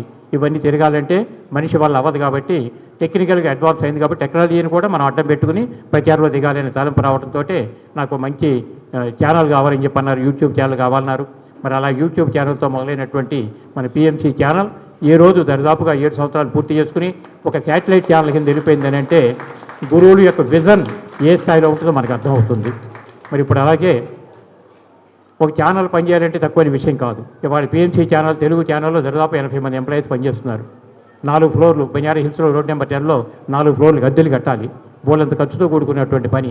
ఇవన్నీ టెలికాస్ట్ చేయాలని అంటే ఈ సిటీ కేబుల్ వాళ్ళకి రెన్యూల్ చేయడానికి బోలంత పెట్టుబడులు అవుతున్నాయి. 2 నిమిషాలు శేఖర్ కూడా మార్కెటింగ్లో తిరుగుతున్నాడు. ఒక 2 నిమిషాలు క్లుప్తంగా పిఎంసీని గురించి చెప్తాడు. ఎందుకంటే మనకి ధ్యాన జగత్, శాఖాహార జగత్ కావాలంటే మన విజన్ ఏ స్థాయిలో ఉండాలి. గురువుల యొక్క విజన్ ఆ స్థాయిలో ఉండబట్టి మనం పిఎంసీ తెలుగు పెట్టాం. పిఎంసీ తెలుగు శాటిలైట్ ఛానల్ అవ్వటం వలన దాదాపు 130 దేశాల్లో ఉన్న 10 కోట్ల మంది తెలుగు వాళ్ళకి జ్ఞానాన్ని అందిస్తున్నాం. అలాగే హిందీ పిఎంసీ వచ్చింది, ఢిల్లీ బేస్గా అది వర్క్ చేస్తుంది. అది శాటిలైట్ ఛానల్ అయిపోయింది ఈరోజు. మరి ఇంకా తమిళ్, కన్నడ, మళ్ళీ ఇవన్నీ కూడా యూట్యూబ్ ఛానల్స్ కింద ఉన్నాయి. బట్ ఇవన్నీ నడవాలంటే ఇవన్నీ మన ఛానల్సే. మన గురువైనటువంటి పత్రిక మనకంటే భిన్నంగా లేరు కాబట్టి ఆయన ఆశయాలే మన ఆశయాలు అవుతాయి. మరి ఆ పిఎంసీని గురించి 2 నిమిషాలు శేఖర్. అందరికీ నమస్కారం అండి. ఈరోజు మనం ఇక్కడ మాట్లాడుతుంది ఏదైతే ఉందో పిఎంసీ ద్వారా లైవ్ వెళ్తుంది. అది అప్లోడ్ చేసిన తర్వాత ఏ దేశం వాళ్ళైనా చూస్తారు.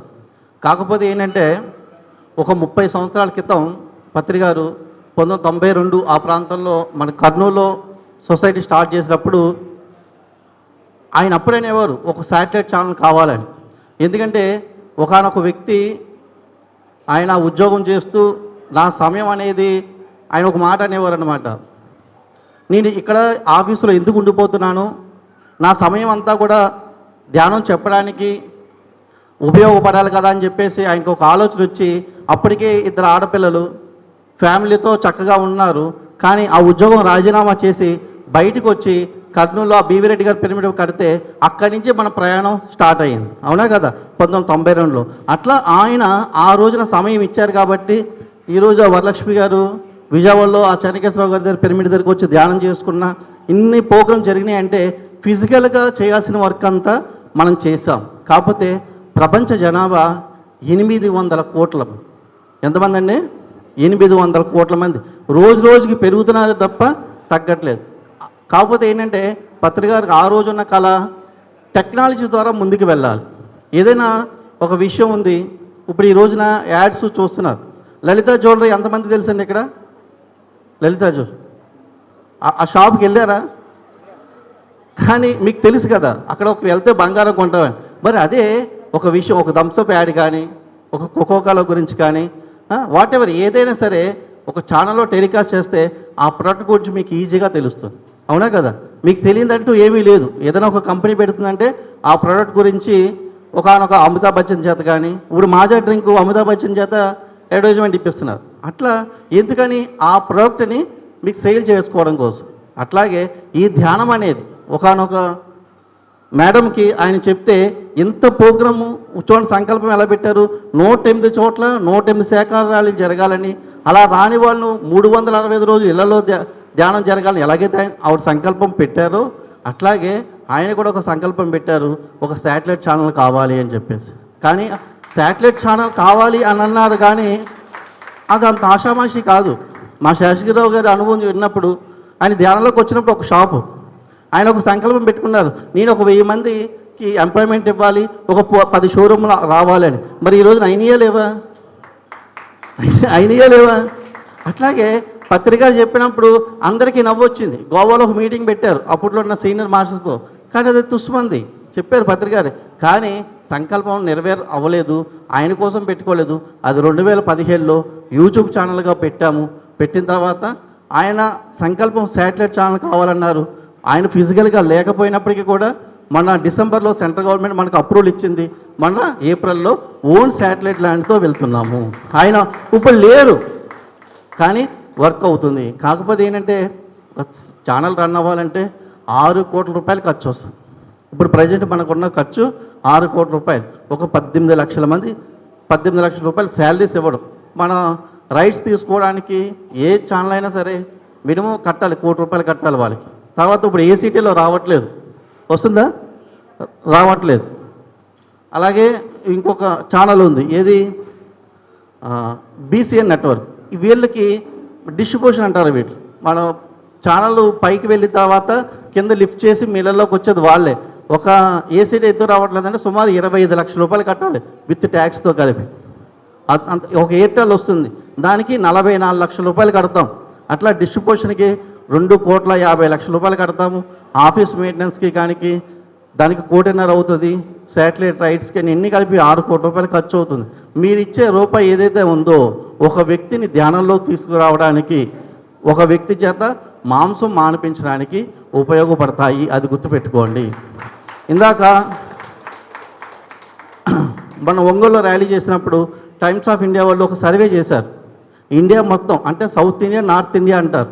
నార్త్ ఇండియాలో కనీసం 60%, 40% వెజిటేరియన్స్ ఉన్నారు. 70%, రాజస్థాన్లో అయితే 70% వెజిటేరియన్స్ ఉన్నారు. మన దౌర్భాగ్యం ఏంటంటే మనకి అన్నీ ఎక్కువైపోయి, ఆ డబ్బు కూడా ఎక్కువైపోయి, ఆ జంతువు మీద ఉక్కుపాదం మోపి ఇంకా 98% నాన్ వెజ్ తినేవాళ్ళు ఉన్నారు. 2% మాత్రమే వెజిటేరియన్స్ ఉన్నారు. పత్రికారు ఇక్కడే పుట్టారు కాబట్టి ఆయన లక్ష్యం మన లక్ష్యం అయితే కనీసం మన జీవితంలో ఒక్కొక్కరు ఒక 100 మంది చేతైనా మాంసం మాన్పించే పని చేయాలి. ఇంత హింస చేస్తూ నీకు శాంతి కావాలి, ప్రేమ కావాలంటే ఎక్కడి నుంచి వస్తాయి? మొన్నే కేరళలో ఒక సంఘటన జరిగింది. ఒక గర్భస్థు ఏనుగుని పైనాపిల్ పండులో బాంబు పెట్టి చంపేశారంట ఒకడు. పోయిందా లేదా? ప్రకృతి కన్ను ఎరజేస్తే పోయిందా లేదా? అక్కడ ఉన్న వాళ్ళందరూ నైట్కి కొట్టుకుపోయారు. మరి 98% మాంసం తినే వాళ్ళ మధ్యన నువ్వు నివసిస్తున్నావు. ప్రకృతి కన్ను ఎరజేస్తే నీకేమైనా ఎగ్జామ్షన్ ఇస్తుందా? కరోనా టైంలో నీకేమైనా ఎగ్జామ్షన్ ఇచ్చిందా? వాళ్ళతో పాటు నువ్వు ఇంట్లోనే ఉన్నావు. అందుకోసమే మన ప్రయత్నం ఏంటంటే ఉన్న కొమ్మని నరుకోకుండా ఈ ఛానల్ ద్వారా ప్రతి ఒక్కరికి లలిత జ్యువెలరీ ఎలాగైతే తెలిసిందో ధ్యానం అనేది 1కి 10 సార్లు మన అనేక మంది అనుభవాలు వినిపిస్తే వాడు 11వసారి వాడు ధ్యానంలోకి వస్తాడు. ఏదైతే హింసా ప్రభుత్వం ఉందో, మాంసం తినడం ఏదైతే ఉందో దాని నుంచి బయట తీయడం కోసం అంటే 2,50 మంది ఇళ్లలోకి వెళ్తున్నాం ఎట్ ఎ టైం. దానికోసం మనం 2 కోట్ల రూపాయలు ఇవ్వలేము. మా శేషగిరిరావులు అంటే ఇస్తారు 1 కోటి రూపాయలు పట్టుకెళ్ళబోయా. కానీ ఎవరికి తోచినంత ఒక 500 కానీ 1000 రూపాయలు కానీ మీరు ఇచ్చింది ప్రతి ఒక్కడికైనా అది ప్రత్యక్షంగా వెళ్ళకపోయినా మా ధనం అనేది ఇస్తూ ఉంటే ఇందా చెప్పారు కదా, మనం చేసినంతకాలం యజ్ఞం చేసాం, తర్వాత కుబేర్లు వచ్చారు, వచ్చిన తర్వాత నడిపించారు. అట్లాగే మీ వంతుగా కానీ దానికి ఇచ్చినట్లయితే దాన్ని ఎంతో కనుక ఉంటారు. మా శేషగిరిరావు గారికి ఇచ్చినా, సూర్యనారాయణ గారికి ఇచ్చినా, మా రాధా మేడం గారికి ఇచ్చినా సరే ఆ పిఎంసి ట్రస్ట్కి వచ్చు. ఇంకొక ప్రోగ్రాం కూడా కండక్ట్ చేస్తున్నామండి. అంటే పిఎంసికి హెల్ప్ అవుతుందని కాశీలో శివోహం అని ఆ ప్రోగ్రాం ఆల్రెడీ మీకు చూసే ఉంటారు, టెలికాస్ట్ అవుతుంది. చిన్నప్పటి నుంచి ఒక నమ్మకం ఉంటుంది, కాశీలో ఒక 9 నిద్రలు కనుక చేస్తే తల్లి గర్భంలో 9 నెలలు ఉంటాం కదా, అట్లాగే అక్కడ చేస్తే కనుక మళ్ళీ ఇంకో జన్మ ఉంటుందని ఏదో ఒక సెంటిమెంట్. అంటే పిఎంసీకి ఫండ్ రేజింగ్ అవుతుంది, మీకు కూడా 9 రోజులు కాశీలో ఉంటారని ఒక ప్రోగ్రాం క్రియేట్ చేస్తాం. మానవుడికి ఏదో ఒకటి కావాలి కదా. అక్కడికి వెళ్ళిన తర్వాత ఏం చేస్తామంటే ఇలాగే సంగీతనాథ ధ్యానం ఉంటుంది, సీనియర్ మాస్టర్ చేత ప్రతిరోజు క్లాస్ ఉంటుంది, సైడ్ సీయింగ్స్ ఉంటాయి, ఒకరోజు అయోధ్య తీసుకెళ్తాం. అలా ఇంట్రెస్ట్ ఉన్న వాళ్ళు కనుక మమ్మల్ని కాంటాక్ట్ చేయొచ్చు. ఆ నెంబర్లు కూడా పిఎంసీలో టెలికాస్ట్ అవుతున్నాయి. కాకపోతే కాశీకి టికెట్ లేవు కాబట్టి మీరు తొందరపడండి. ఎందుకంటే 300 మంది మాత్రమే ఆల్రెడీ అకామిడేషన్స్, ఏసీ రూమ్స్ అన్నీ ఏర్పాటు చేస్తాం. ఆల్రెడీ 100 మంది అయిపోయారు. ఇంకొక 200 మంది మాత్రం అవకాశం ఉంది. అంటే మనం ఇచ్చే ప్రోగ్రాం ఏంటంటే స్వకల్యాణం అవుద్ది, పిఎంసీకి ఫండ్ ఇచ్చిన వాళ్ళు అవుతాం కాబట్టి దాన్ని ఉపయోగించుకుందాం. ఏదైనా ఒకటే చెప్తున్నాం, మనం మెల్లో చేసుకున్న బంగారం ఉంది కదా, అది 24 క్యారెట్స్ గోల్డ్గా ఉంటుంది. అది దేనికైనా పనికొస్తుందా? లాకర్లో పెట్టుకోవడానికి, ఇంట్లో పెట్టుకోవడానికి పనికొస్తుంది. చేతికి రింగ్ పెట్టుకోవాలన్నా, మెల్ల ఆహారం అవ్వాలన్నా అది నిప్పుల్లో పెట్టి కాల్చాలి. ఒక వ్యక్తి కాల్చాలా వద్దా? తర్వాత ఏం చేయాలి? సుత్తి దెబ్బలు కొట్టాలి. కొట్టిన తర్వాత అనేక మెరుగులు దిద్దిన తర్వాత నీ మెల్లో కూర్చోబడుతుంది ఆ బంగారం అండి. నువ్వు అలాగే ధ్యానం చేసే ప్రతి సాధకుడు కూడా 24 క్యారెట్స్ బంగారం లాంటి వాడే. అది ముద్దలా అంటాడు. కానీ ముద్దలా ఉండిపోతావా? అవి అనేక పరిణామాల మధ్యన వెళ్ళి కాలి నువ్వు వస్తువుగా మారి ఉపయోగపడతావు అనేది మీ యొక్క ఇష్టం మీద ఆధారపడి ఉంటుంది. అదే వరలక్ష్మి గారు చూస్తే అదే అనిపించింది. ఎప్పటి నుంచో తెలుసు, ముద్దగా ఉండిపోవచ్చు, అది వస్తువుగా తయారవడానికి అంత ఆషామాషి కాదు. పత్రికల దగ్గరికి వెళ్ళాలంటే ఈ మహానుభావుడు అయితే 20-30 సంవత్సరాలు కలిసి ఉన్నారు. అంత ఈజీ కాదు. ఎర్రగా నిప్పులు చెరుగుతుండేవాడు. అలాంటి వ్యక్తులతో ఉన్నారు కాబట్టి మన లోపల ఉన్న అజ్ఞానాన్ని తీసివేశారు. ఏదైతే ఎక్స్ట్రాగా ఉందో అది తీసేస్తారు, ఏదైతే కలపాలో అది కలుపుతారు గురువులు. గుర్తుపెట్టుకోవాలి, ముద్దగా ఉంటావా, నువ్వు ఆహారంగా మారి ఉపయోగపడతావా, అదే పని. ఎందుకంటే ఎందుకు చెప్తున్నా అంటే, ఒకనొక వ్యక్తి ఫైనాన్షియల్గా ఇబ్బంది పడి చచ్చిపోదాం అనుకున్నాడు. మన ధ్యానం చూడ్డు, ధ్యానం తెలియనివాడు అతను ఫైనాన్షియల్ క్రైసిస్లోకి వెళ్ళిపోయాడు. అతనికి భార్య ఉంది, 2 పిల్లలు ఉన్నారు. ఫస్ట్ అతనికి ఒక సమస్య ఏంటంటే, ఇంక నేను చచ్చిపోతేనే ఈ అప్పుల నుంచి నేను బయటపడగలను అని ఒక నిర్ణయానికి వచ్చేసాడు. సరే, భార్య చచ్చిపోతా అంటే ఒప్పుకోదు కదా, పిల్లలు ఒప్పుకోరు కదా. నైటు 8 గంటలకు ముహూర్తం పెట్టుకున్నాడు. వీళ్ళు ఎప్పుడు పడుకుంటారా, చచ్చిపోదామని. అంతలో ఖాళీగా ఉండే మళ్ళీ ఇతను నిద్రలోకి వెళ్ళిపోతే ఇతను ప్రోగ్రాం పోస్ట్ పోన్ అవుతుంది కదా, నిద్రలోకి వెళ్ళకుండా టీవీ పెట్టుకుంటున్నాడు. టీవీ పెడితే వాళ్ళు ఎప్పుడు నిద్రపోతారా, పక్క రూమ్లోకి వెళ్ళి ఫ్యాన్కి వెళ్ళి ఊరేసి చచ్చిపోతా అన్ని ఏర్పాట్లు చేసుకున్నాడు. ఇది జరిగింది కదా. ఈ ఛానల్ మధ్యలో రిమోట్ మారుస్తుంటాడు కదా మనిషి, ఒక్కో ఛానల్ మన పిఎంసీ ఛానల్ కనబడితే ఇంతకంటే ఎక్కువగా ప్రాబ్లమ్స్తో ఉండి బయటపడ్డవాడు అనుభవం అన్నాడు. ఇతను విన్నాడు. ఇతనుకున్న ప్రాబ్లం 10వ వంతు అయితే అతని ప్రాబ్లం 100వ వంతు అయింది. అప్పుడు ఏమనుకున్నా అంటే, అట్లాంటి వ్యక్తే ధ్యానం చేసి బయటపడగాలి, నేను ఇలాంటి జీవితాన్ని యాంగ్ చేసి చచ్చిపోతాను అని ఆలోచన మార్చుకుని ఆయన ధ్యానం చేయడం మొదలుపెట్టాడు. ఆయన ఫైనాన్షియల్ క్రైసిస్లో బయటకు. మాకు తెలియదు ఈ విషయం. నవకాంత్కి ఫోన్ చేసి, ఈరోజు నేను బతుకున్నా అంటే మీ ఛానల్ చూడబట్టి ఆ రోజున క్షణికావేశంలో తీసుకున్న నిర్ణయాన్ని మార్చుకుని ఈరోజు ధ్యానం చేసి ఈరోజు బతికి పట్టగట్టి నా భార్య పిల్లల్ని చూసుకుంటున్నాను. మీ ఛానల్ చాలా హెల్ప్ చేసింది నాకు అన్నాడు. అప్పుడు పత్రికారు వెళ్ళారా లేరా ఇంటికి, ఆ మనిషి బతికారు లేదా? అట్లాగే నువ్వు ఇచ్చే రూపాయి అంటే ప్రతివాడు ఏమనుకుంటా అంటే, ప్రపంచంలో నాకున్న కష్టాలు ఇంకెవరికి లేవు అనుకుంటాడు. ప్రతి స్త్రీ ఏమనుకుంటుంది, నాకున్న కష్టాలు ఇంకే స్త్రీ పడట్లేదు అనుకుంటుంది. వచ్చిన ప్రాబ్లం ఏంటంటే, మనందాగా చెప్పేవారు ఆయనకి 2 స్టంట్లు పడ్డాయి. ఒక స్టంట్ పడ్డవాడు అన్నాడు, నాకు ఆల్రెడీ 2 పడ్డాయి రా అన్నాడు. అప్పుడు ఇస్తుంది ఏమవుతుంది? నీకంటే ఎక్కువ ప్రాబ్లమ్స్ ఉన్నవాడి విషయాలు వింటే నీది చిన్నవి అవుతాయి. అందుకోసం అంతే ఒకేసారి రాదు కాబట్టి అనేక మంది సీనియర్స్ అనుభవాలను రికార్డ్ చేసి టెలికాస్ట్ చేస్తున్నాం. కాబట్టి దానికి వ్యయం కావాలి. చెప్తున్నాం కదా, 6 కోట్ల రూపాయలు ఖర్చు వస్తుంది. ఇంకా రాని రోజుల్లో 10 కోట్ల రూపాయలు కనుక మనం పెట్టగలిగితే 100% కేబుల్ టీవీలు ఇంకా టాటా స్కై అడుగుతున్నారు. దానికి 1.5 కోటి అడుగుతున్నాడు అతను. 2 కోట్ల కనెక్షన్స్ ఉన్నాయి. అందుకోసం మీరు దానికి సపోర్ట్ చేస్తారని కోరుకున్నాను. Thank you very much. Okay masters, మనం గుర్తుపెట్టుకోవాల్సిన విషయం ఏంటంటే, ధ్యానం అనేటటువంటి 80% థియరీ కాదు. ఎంతమంది మాస్టర్ స్టేజ్ మీద కూర్చుని ఎన్ని మాటలు చెప్పినప్పటికీ, పిఎంసీలో ఎంతమంది అనుభవాలు మీరు విన్నప్పటికీ, ఇవన్నీ ఓన్లీ సమాచారం మాత్రమే. అంటే ఇన్ఫర్మేషన్ మీ దగ్గరికి చేరుతుంది. మీరు ధ్యానం చేయటం మొదలుపెట్టి ఎప్పుడైతే మీలో అంతర్గత పరివర్తన జరిగి అహం బ్రహ్మస్మి అనే స్థాయికి మీరు ఎదిగి, పత్రిక ఏదైతే కోరుకున్నారో, మనందరినీ ఏ దైవత్వం కోరుకున్నారో ఆ దైవత్వం అహం బ్రహ్మస్మి అనే స్థాయిలో మనం జీవించే స్థాయికి ఎదగాలి అంటే ఆ అంతర్గత పరివర్తన నడవాలి. అందుకని అది రావాలంటే ప్యూర్ ప్రాక్టికల్. థియరీ 80% కాదు. ఎంతమంది మాటలు మనం ఎన్నని ఇది ఓన్లీ థియరీ మాత్రమే, అది గుర్తుపెట్టుకోండి. కాబట్టి జీవితంలో ప్రతిదీ పరివర్తన చెందాలంటే అనుభవానికి రావాలి. అందువలన మరి ఈ కార్యక్రమాలన్నీ కూడా కేవలం ఇక్కడ ఈ కన్యకా పరమేశ్వర హాల్లో కూర్చొని మనం మాట్లాడినప్పటికీ కూడా ప్రపంచంలోని కొన్ని కోట్ల మందికి వెళ్ళిపోతుంది ప్రోగ్రామ్ అంతా కూడా. అందువల్ల అవన్నీ కూడా కంటిన్యూ అవ్వాలంటే పత్రిజీ గారి విజన్ బలపడాలంటే ఏదైతే ఇప్పటి వరకు మరి శేఖర్ చెప్పాడో మనం అందరం కూడా తెలుసుకున్నామో అటువంటి మన ఛానల్ మనం బతికించుకొని దాన్ని 10 కాలాల పాటు మనం కాపాడటం ద్వారా పత్రిజీ ఆశయాలు మన ఆశయాలు అవుతాయి. ఆ ధ్యాన జగత్తు శాఖార జగత్తులో మనం కూడా భాగస్వాములు అవుతాం. కనీసం ఇది గుర్తుపెట్టుకుని మనం అందరం కూడా దానికి సపోర్ట్ ఇవ్వాలని కోరుకుంటూ మరి రేపు కాశీ యాత్రకి ఎంత ఎక్కువ మంది వీలుంటే అంతమంది రండి. అది నవంబర్ 25 నుంచి డిసెంబర్ 5 వరకు పెట్టారు. 9 రోజుల పాటు కాశీలో ఉంటాం. ఒకరోజు 5 వెళ్ళిపోయి 5 కూడా చూసుకుని వచ్చేస్తాం. దానిలో ఏమైనా మిగులు బడ్జెట్ ఉంటే అది కూడా PMCకి వెళ్ళిపోతుంది. కాబట్టి టికెట్లు మనం అనుకున్న దగ్గర నుంచి రిజర్వేషన్ కాకపోయినా ముందు వెనక నుంచే రిజర్వేషన్స్ ఉంటాయి. కాబట్టి అది గుర్తించి దాదాపు ఎంత ఎక్కువ మంది రాగలిగితే అంత బెటర్గా ఉంటుందని చెప్పి అనుకుంటూ మరి మన ధ్యాన జగత్ మ్యాగజైన్ని చందాలు కడుతూ PMCని కూడా బలోపేతం చేసుకోవాలి మరొకసారి నేను కోరుకుంటూ. So thank you very much. ఆత్మ ప్రణామాలండి. ముందుగా బ్రహ్మర్షి పితామహ పత్రిజీ గారికి ఒక్కసారి గట్టిగా క్లాప్స్.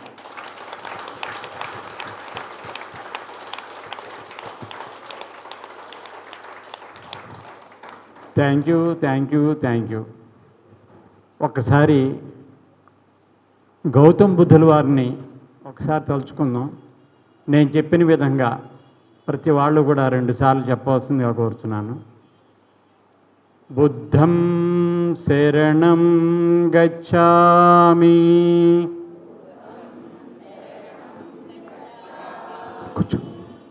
బుద్ధం శరణం గచ్ఛామి.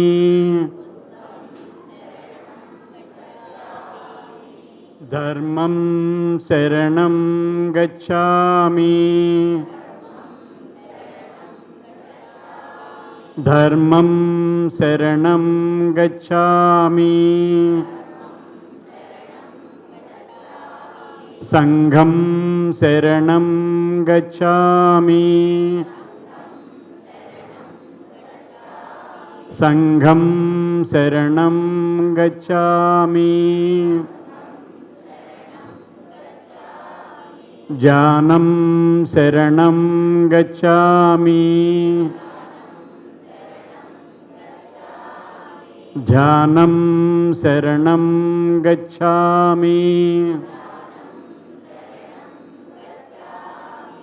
ఓకే అండి. నా పేరు మాజేడి శేషగిరిరావు. వయస్సు 73 సంవత్సరాలు. నేను ధ్యానంలోకి వచ్చి 15 సంవత్సరాలు అయిందండి. అంతకుముందు 40 సంవత్సరాలు భక్తి మార్గంలోనే ఉన్నాను. అందరికీ తెలుసు కదా, గుళ్ళోకి వెళ్ళటం, ప్రదక్షిణలు చేయటం, నవరాత్రులు ఇవన్నీ తెలిసినయే. కానీ అప్పుడు నాకు సంతోషం ఒకటే ఉండేది ఆ భక్తి మార్గంలో ఉన్నప్పుడు. కానీ ధ్యాన మార్గంలోకి వచ్చిన తర్వాత ప్రతి క్షణం ఆనందమే, రోజు పండగే.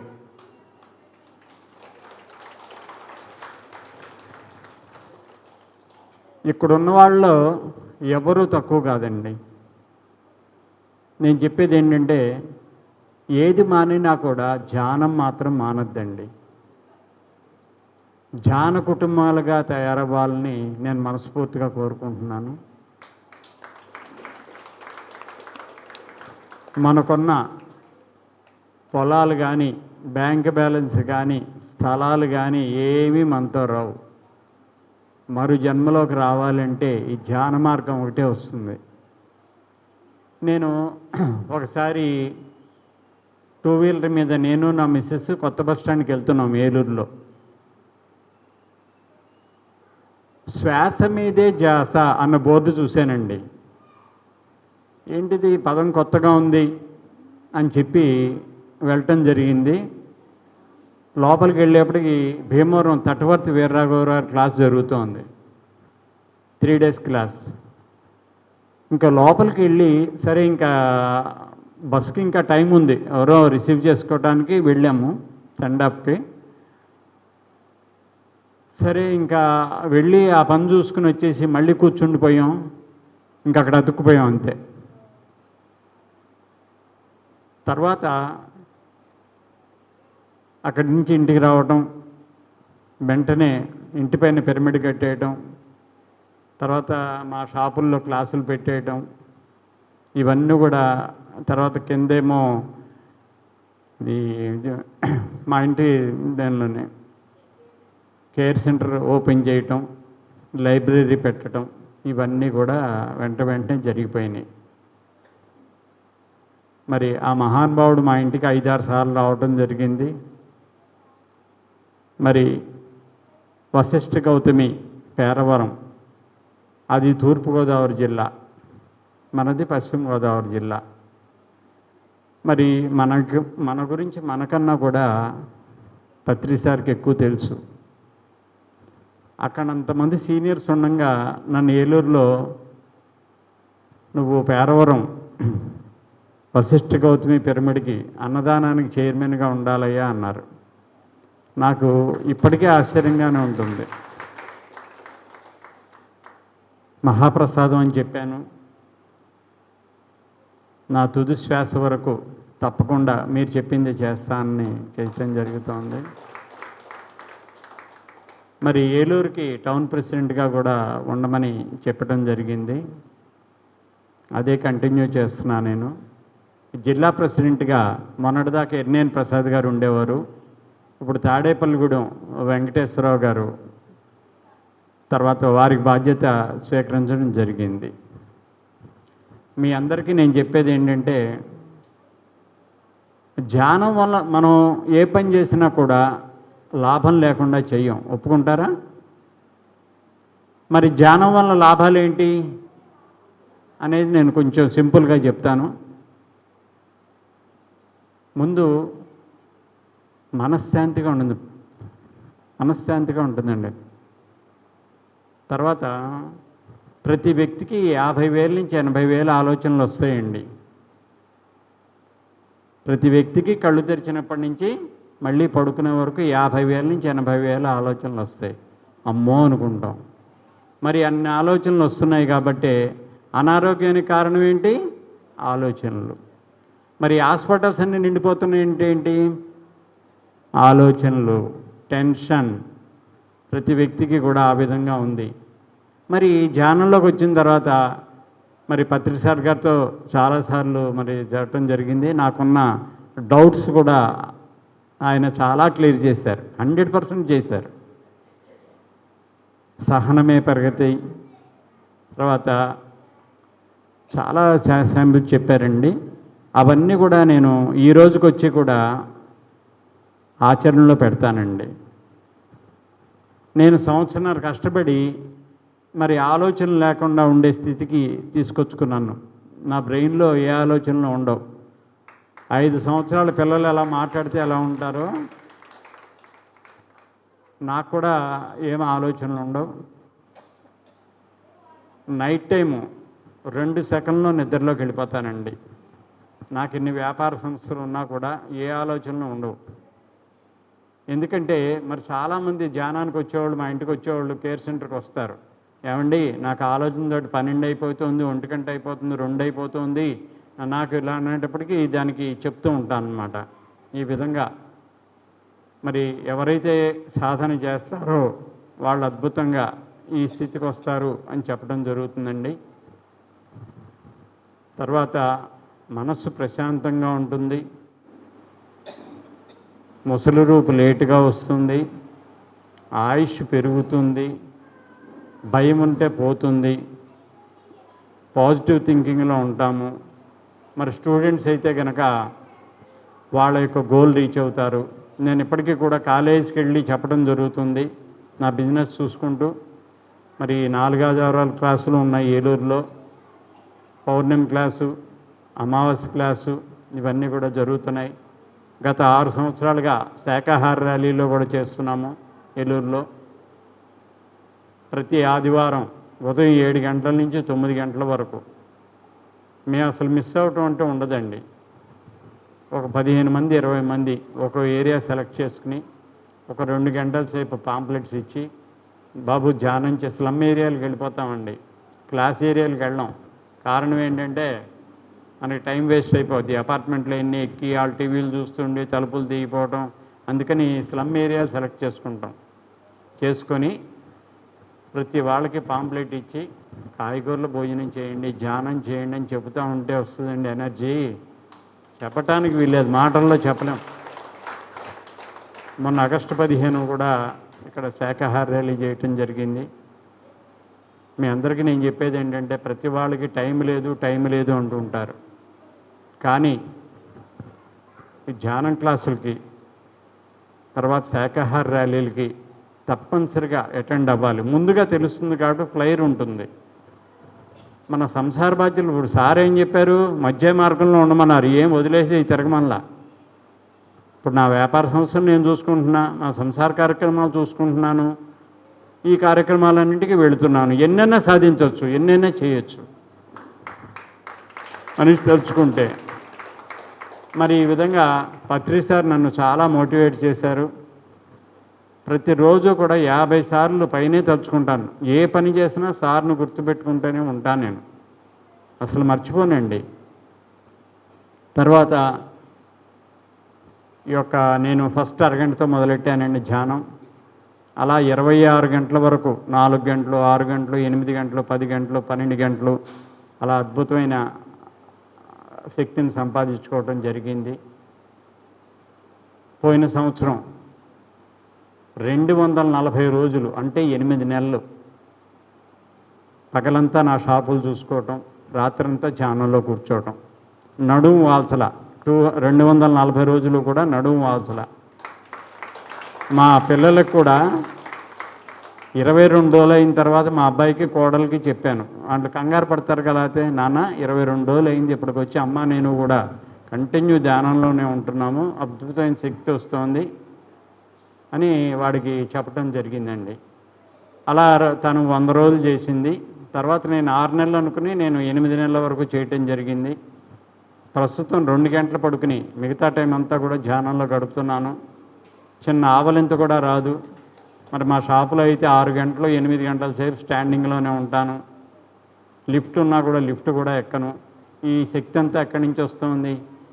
మరి ఇన్నేళ్లలో కూడా నేను ఏ మెడికల్ షాపుకి వెళ్ళలేదు, ఏ డాక్టర్ దగ్గరికి వెళ్ళాల్సిన అవసరం రాలేదండి.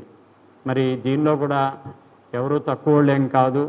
మీరు ధ్యానాన్ని అద్భుతంగా చేసి మరి మీరందరూ కూడా ప్రతి క్షణం ఆనందంలో ఉండాలని కోరుకుంటున్నాను.